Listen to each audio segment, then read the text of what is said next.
L'épisode du Jardin des Oliviers a été rapporté par Matthieu, Marc et Luc.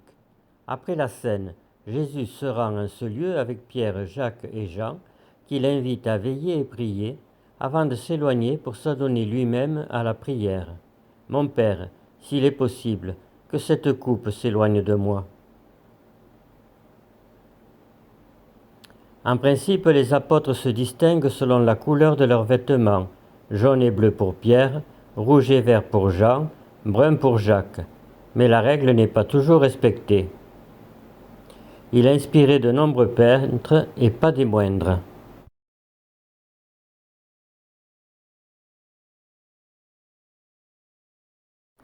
Matthieu 26-36, 26-46. Là-dessus, Jésus alla avec eux dans un lieu appelé Gethsémani, et il dit aux disciples, « Asseyez-vous ici pendant que je m'éloignerai pour prier. » Il prit avec lui Pierre et les deux fils de Zébédée, et il commença à éprouver de la tristesse et des angoisses. Il leur dit alors, « Mon âme est triste jusqu'à la mort, restez ici et veillez avec moi. » Puis, ayant fait quelques pas en avant, il se jeta sur sa face et pria ainsi, « Mon Père, s'il est possible, que cette coupe s'éloigne de moi. Toutefois, non pas ce que je veux, mais ce que tu veux. » Et il vint vers les disciples qu'il trouva endormis, et il dit à Pierre, « Vous n'avez donc pu veiller 1 heure avec moi. Veillez et priez, afin que vous ne tombiez pas dans la tentation. L'esprit est bien disposé, mais la chair est faible. » Il s'éloigna une seconde fois et pria ainsi, « Mon Père, s'il n'est pas possible que cette coupe s'éloigne sans que je la boive, que ta volonté soit faite. » Il revint et les trouva encore endormis, car leurs yeux étaient appesantis. Il les quitta et s'éloignant, il pria pour la 3e fois, répétant les mêmes paroles. Puis il alla vers ses disciples et leur dit, « Vous dormez maintenant, et vous vous reposez. Voici, l'heure est proche, et le Fils de l'homme est livré aux mains des pécheurs. Levez-vous, allons, voici celui qui me livre s'approche. »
Le thème a inspiré une multitude de peintres, certains très connus, d'autres moins. Dans la plupart de ces toiles, on voit le Christ, un ange, 3 apôtres endormis et la coupe avec quelques variantes. 15e siècle, quelques repères. Le 15e siècle a débuté le 1er janvier 1401 et a pris fin le 31 décembre 1500. Ce siècle se situe entre le Moyen Âge et la Renaissance. La population mondiale, à la fin de ce siècle, est estimée à 460 millions d'habitants, répartis essentiellement entre 3 grands foyers, Chine, Japon, Corée, Inde et Europe de l'Ouest. Cette dernière est encore marquée par la peste noire de 1347 à 1352, qui a décimé de 25 à 50% de la population européenne.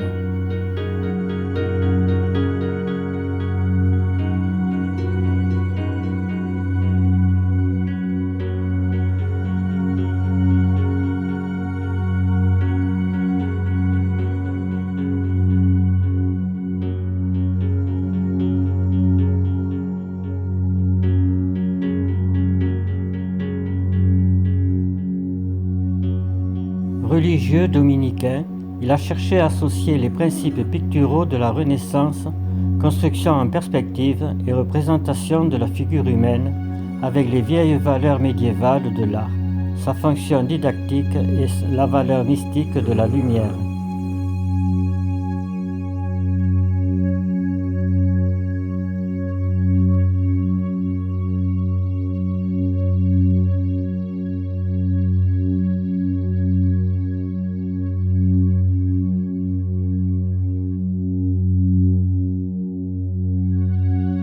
XVIe siècle, quelques repères.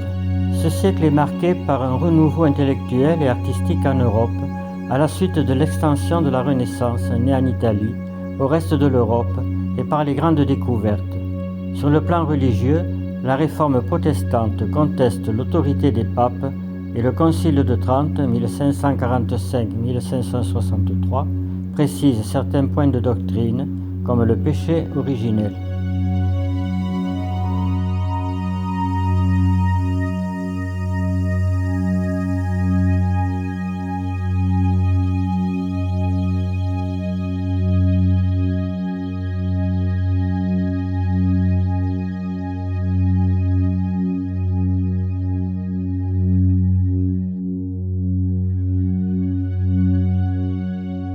Tempera sur bois, à la Capilla de los Reyes, Grenade, Espagne.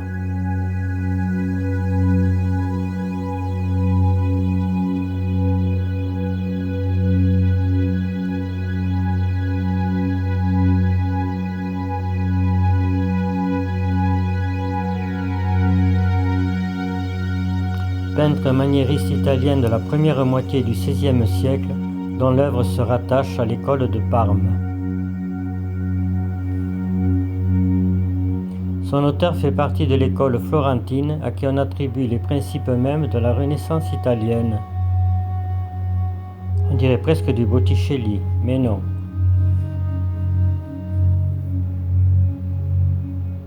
Dessinateur, graveur et peintre allemand également connu comme théoricien de la géométrie et de la perspective, l'ange brandit la croix et le Christ lève les bras au ciel comme angoissé, les apôtres sont endormis à ses pieds. Autre interprétation, ici l'ange présente le calice, toujours au premier plan, les trois apôtres endormis, tandis que dans le fond, au loin, les soldats viennent procéder à l'arrestation. Peintre connu comme un grand coloriste ainsi que pour ses décorations illusionnistes, trompe-l'œil, en fresque et à l'huile, ses travaux les plus connus sont des cycles narratifs raffinés, exécutés selon un style dramatique et coloré, avec des arrangements majestueux et scintillants. Son véritable patronyme reste inconnu. Le peintre a signé successivement Paolo Spezapedra, surnom paternel, Paolo di Gabriele, Paolo de Verona ou Paolo Galliaro, probablement nom d'emprunt. La tradition de l'histoire de l'art parle de Paolo Galliari. Finalement, il sera connu sous le nom lié à son lieu de naissance à Vérone.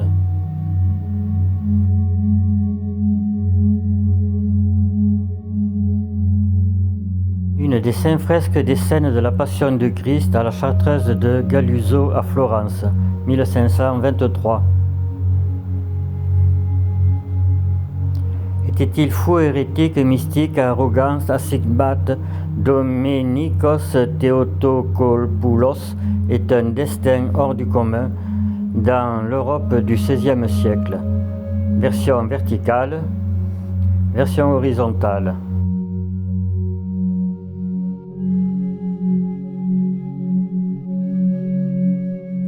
Artiste de grande réputation, il accède en 1505 à la citoyenneté de la ville de Ratisbonne comme peintre d'Ansberg, du nom d'une localité des environs. Il place le paysage comme thème autonome au centre de son travail.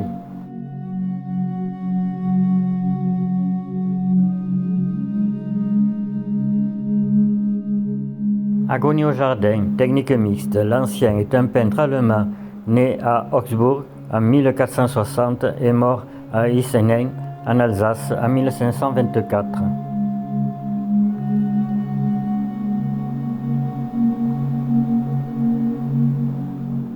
On aperçoit les soldats romains qui viennent arrêter Jésus, conduits par Judas à gauche.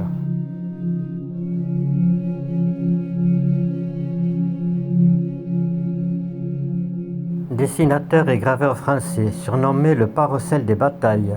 Sa technique libre et vigoureuse fut particulièrement appréciée par le roi Louis XIV. Celui-ci lui confia notamment les travaux de décoration de la salle à manger, de l'appartement du roi, du château de Versailles et de l'hôtel des Invalides.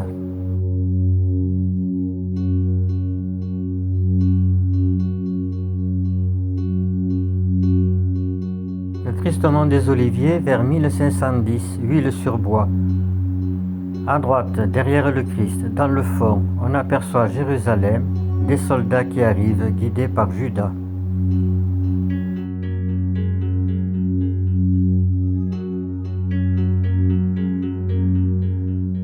XVIIe siècle, quelques repères.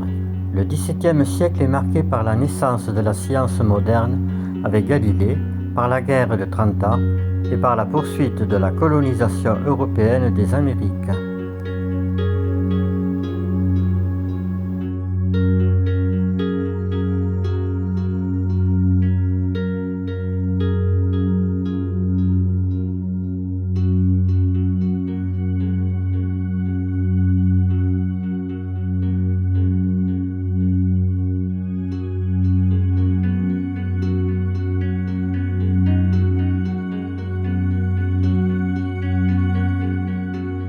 Tableau probablement peint vers 1605 et détruit à Berlin en 1945 lors des bombardements de la ville. Il n'est connu désormais que grâce à des photographies en noir et blanc, quoique.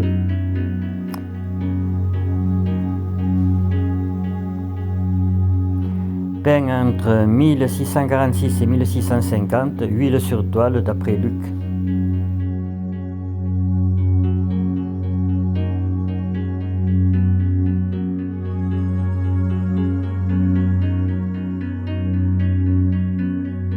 L'une des rares toiles connues du premier maître de Nicolas Poussin. C'est un des soldats romains qui est au premier plan, juste devant les apôtres endormis, tandis que le Christ domine, soumis, l'ange au-dessus de lui.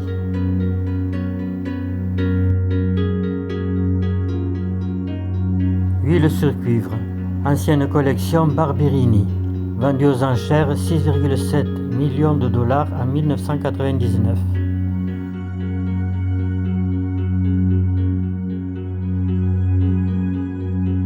Vers 1628, huile sur cuivre, ancienne collection Dal Pozzo, Metropolitan Museum of Art à New York. Deux interprétations de Nicolas Poussin. Datation 1630, dessin à la plume, technique utilisée, plume, encre brune, lavis brun sur papier bleu. Il se trouve au Windsor Castle Royal. Né le 24 février 1619 à Paris, où il est mort le 12 février 1690, c'est un artiste peintre et décorateur français, premier peintre du roi Louis XIV, directeur de l'Académie royale de peinture et de sculpture et de la manufacture royale des Gobelets. Il s'est surtout illustré dans la décoration du château de Versailles et de la Galerie des Glaces. Représentation, huile sur toile 1659, restaurée au Louvre-Lens en juin 2016, peinture réalisée en 1660 par le peintre de Louis XIV. L'œuvre en question appartenait d'abord au roi, après la mort du peintre, envoyé en concession à l'abbaye de la Trappe dans l'Orne en 1820.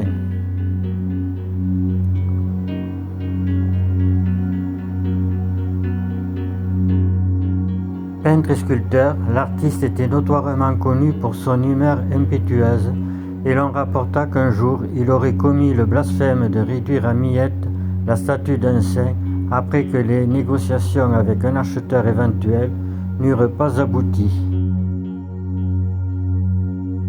Il fit un grand nombre de tableaux estimés qui ornent la plupart des grandes églises d'Espagne, notamment une Immaculée Conception, une Sainte Madeleine en pleurs, le miracle del Posse de Sant Isidore et le Christ sur le calvaire.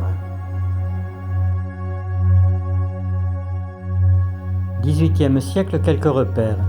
Au XVIIIe siècle, Les Lumières est un terme qui désigne un mouvement culturel et philosophique ayant dominé en Europe et plus particulièrement en France. Elles donnèrent par extension à cette période le nom de siècle des Lumières en Allemagne, en Angleterre et aux États-Unis, qui conduisent à l'avènement de la démocratie en Angleterre et aux États-Unis avec la Révolution américaine et, en France, avec la Révolution française.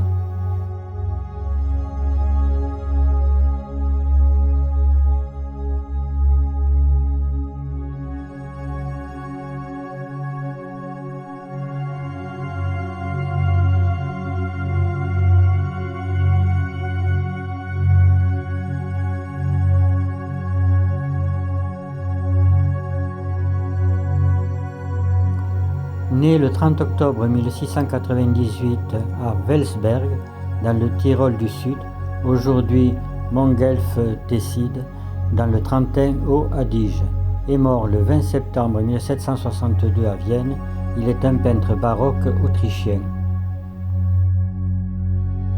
Manie le clair-obscur avec brio, ainsi que l'expressivité baroque que son élève Franz Anton Moltbergs accentuera.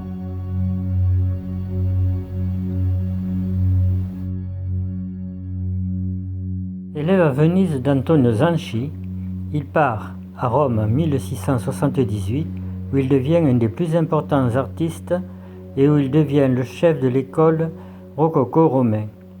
Cette huile sur toile, le Christ au jardin des Oliviers, est probablement l'œuvre d'un élève comme les celles qui se trouvent à la basilique Saint-Martin de Tours.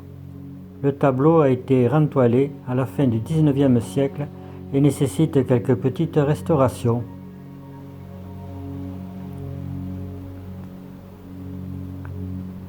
« 1751, huile sur toile. »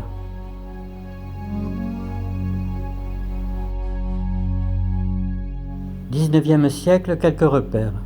Pour l'Europe, les historiens font généralement commencer le XIXe siècle en 1815, fin de l'Empire napoléonien et Congrès de Vienne, et le font terminer en 1914, début de la Première Guerre mondiale.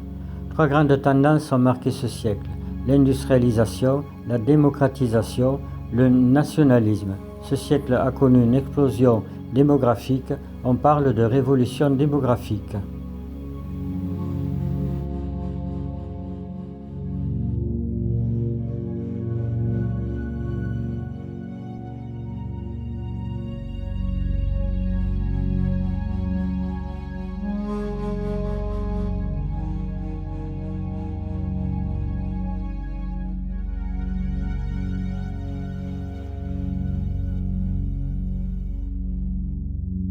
Dans cette peinture, un ange majestueux aux couleurs éclatantes traverse l'obscurité qui l'entoure et descend d'un nuage pour aider et soutenir physiquement Jésus dans son agonie.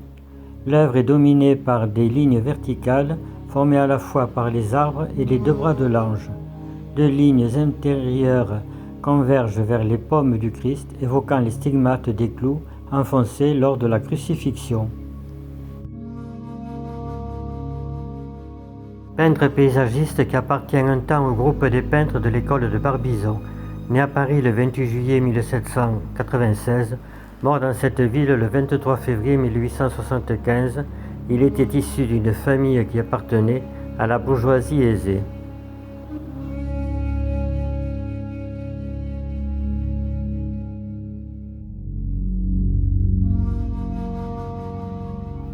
Né à Lyon en 1814 dans une famille catholique et très religieuse, il suit les cours de l'école des beaux-arts de Lyon dont il décroche la plus haute distinction, le laurier d'or.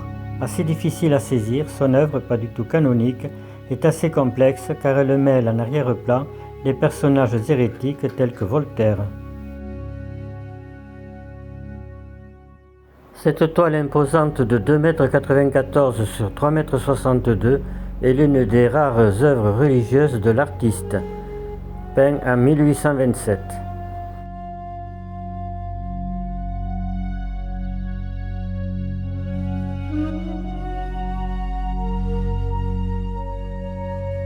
Jésus, seul, entre en dialogue avec son Père dans une attitude de foi totale.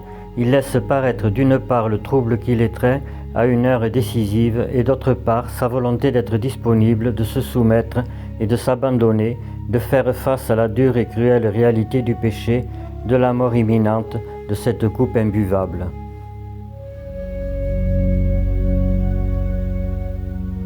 Il étudia dans une école religieuse à Madrid. Il fut chargé par son ancienne école de cette commande. Dans cette toile, la lumière tombe sur la mort de Jésus qui est angoissé avant sa passion. Symbolisée par la coupe qu'offre l'ange, la toile évoque son anti-absolutisme et préfigure les peintures noires.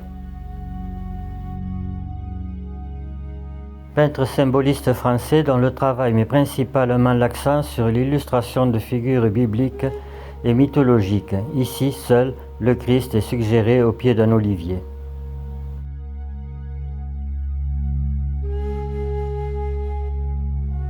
En s'inspirant des imageries littéraires telles que Faust, Dante et sentimentales, il se place dans la lignée des peintres romantiques contemporains. Les sujets religieux occupent toutefois une part importante de son œuvre. Bien que ne recevant plus de commandes de l'État, il connaît une popularité croissante à la fin de sa vie. Il s'éteint en 1858. Ses œuvres sont aujourd'hui conservées essentiellement au musée de Dordrecht aux Pays-Bas, au musée de la vie romantique à Paris et au musée du Louvre. La lumière semble concentrée sur les mains de Jésus, tendues dans un très émouvant geste d'imploration. Le cadre entourant la toile est d'origine et épouse parfaitement le dessin.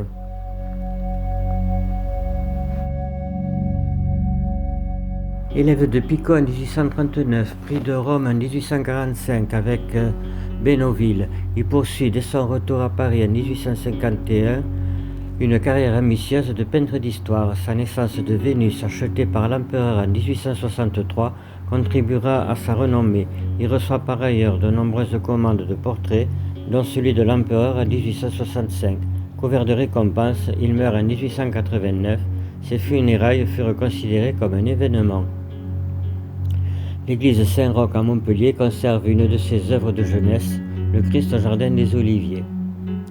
Apôtre en premier plan, il semblerait que l'on est de gauche à droite, Jacques, Pierre et Jean le plus jeune. Pas d'ange, pas de croix, pas de coupe, le Christ a l'air d'être désolé de voir ses disciples endormis.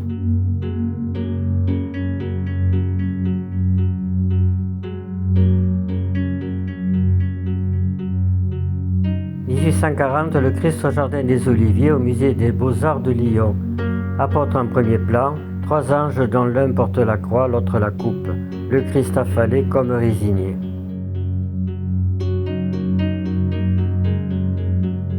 Ce tableau et son cadre furent offerts par Napoléon III à la commune de la Cougotte-Cadoul. Abîmée suite à la chute de la voûte de l'église en 1942, sa restauration est prévue en 2021.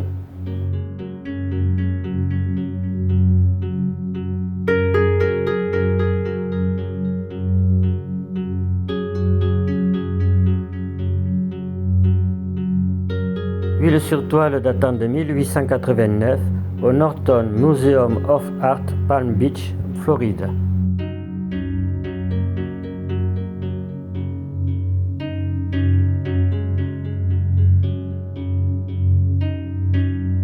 XXe siècle, quelques repères. Le XXe siècle est une époque riche en événements historiques qui ont marqué profondément le destin de la planète et n'avaient pas de précédent comparable. Guerre mondiale, rôle des grands États, développement des moyens de transport et de communication, progrès sanitaire, évolution démographique, conquête des airs et de l'espace, armes de destruction massive, génocide, tout concourt à faire de ce siècle une période exceptionnelle dans l'histoire humaine, en ce qu'elle n'aura laissé aucune partie de la planète à l'écart des bouleversements politiques et sociaux qui l'ont émaillée.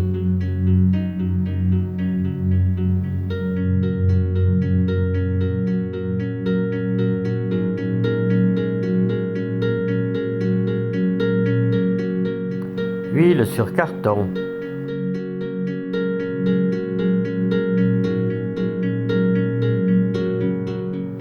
Peintre vitrailliste et décorateur, né le 12 avril 1857 à Seurre en Bourgogne, Côte d'Or, et mort en 1951 à Bruxelles. Pour décrire la réalité supérieure qu'il entrevoit, il peint, il dessine, il sculpte. Le fond prime alors souvent sur la forme.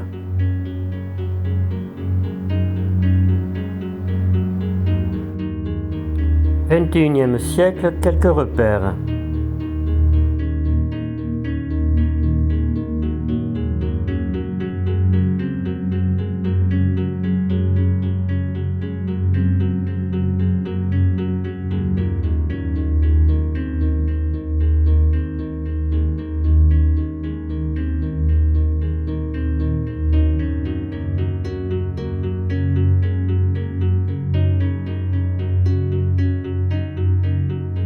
Nous terminerons par un poème, toujours sur le même thème, le Christ au jardin des Oliviers, agrémenté d'autres représentations. Dieu est mort, le ciel est vide. Pleurez, enfants, vous n'avez plus de père. Quand le Seigneur levant au ciel ses maigres bras, sous les arbres sacrés comme font les poètes, se fut longtemps perdu dans ses douleurs muettes et se jugea trahi par des amis ingrats.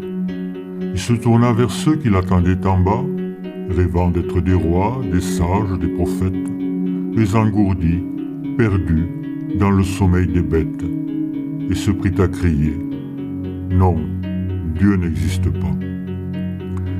Il dormait, mes amis, savez-vous la nouvelle ? J'ai touché de mon front à la voûte éternelle, je suis sanglant, brisé, souffrant pour bien des jours. Frères, je vous trompais. Abîme, abîme, abîme, le Dieu manque à l'autel où je suis la victime. Dieu n'est pas, Dieu n'est plus, mais il dormait toujours. Il reprit, tout est mort, j'ai parcouru les mondes, et j'ai perdu mon vol dans leur chemin lacté. Aussi loin que la vie en ses veines fécondes répand des sables d'or et des flots argentés, partout le sol désert, côtoyé par les ondes, des tourbillons confus d'océans agités, un souffle vague émeut les sphères vagabondes, mais nul esprit n'existe en ces immensités. En cherchant le de Dieu, je n'ai vu qu'une orbite, vaste, noire et sans fond, d'où la nuit qui l'habite, rayonne sur le monde et s'épaissit toujours. Un arc-en-ciel étrange entoure ce puits sombre, seuil de l'ancien chaos, dont le néant est l'ombre, spirale engloutissant les mondes et les jours. Immobile destin, muette sentinelle, froide nécessité, hasard qui t'avançant parmi les mondes morts sous la neige éternelle, refroidit par degrés l'univers pâlissant. Sais-tu ce que tu fais, puissance originelle, de tes soleils éteints, l'un l'autre se froissant? Es-tu sûr de transmettre une haleine immortelle entre un monde qui meurt et l'autre renaissant? Ô mon Père, est-ce toi que je sens en moi-même? As-tu pouvoir de vivre et de vaincre la mort? Aurais-tu succombé sous un dernier effort de cet ange des nuits que frappa l'anathème? Car je me sens tout seul à pleurer et souffrir.